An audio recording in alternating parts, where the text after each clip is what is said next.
పప్రెల్స్ ఇన్నాళ్ళు మనం 'వారణాసి' మూవీలో సాంగ్స్ ఉండవేమో అని అనుకున్నాం కానీ, యాక్చువల్‌గా కీరవాణి గారు ఏం చెప్పారంటే 6 సాంగ్స్ ఉంటాయని కన్ఫర్మ్ చేశారు ఆయనే. అసలు నేనైతే అనుకోలే. ఎందుకంటే ఈ మూవీలో అంత ఉండవేమో, అంత గ్రేట్ స్కేల్‌లో తీస్తున్నారు కదా! అన్ని సాంగ్స్ ఉండవేమో అనుకున్నా. బట్ 6 సాంగ్స్ అయితే ఉండబోతున్నాయంట. ఐ థింక్ 6 సాంగ్స్‌లో ఏమేమి ఉంటాయంటే, ఫస్ట్ వన్ వచ్చేసి స్టోరీ టెల్లింగ్ గురించి డెఫినెట్‌లీ ఒక సాంగ్ ఉంటుంది. సెకండ్ వన్ వచ్చేసి హీరో, హీరోయిన్ పార్టీ సాంగ్ ఉంటుంది. థర్డ్ వన్ వచ్చేసి మహేష్ బాబు గారికి ఎలివేషన్ సాంగ్ డెఫినెట్‌లీ ఉండాల్సిందే, ఉంటుంది కూడా.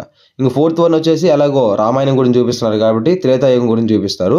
ఫిఫ్త్ వన్ వచ్చేసి మూవీ టైటిలే వారణాసి కాబట్టి వారణాసి గురించి డెఫినెట్‌లీ ఒక సాంగ్ ఉంటుంది. ఇంకా లాస్ట్‌లో మనకు తెలిసిందే కదా! రాజమౌళి గారి మూవీ అంటే డెఫినెట్‌లీ ఎండ్ కార్డ్స్‌లో ఒక సాంగ్ అయితే ప్లే చేస్తారు. ఇది 6థ్ సాంగ్ ఉండొచ్చు.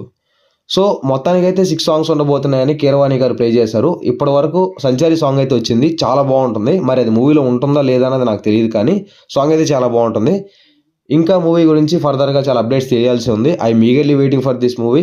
మరి మీరు కూడా 'వారణాసి' మూవీ గురించి వెయిట్ చేస్తుంటే లైక్ చేయండి ఫ్రెండ్స్ వీడియోని.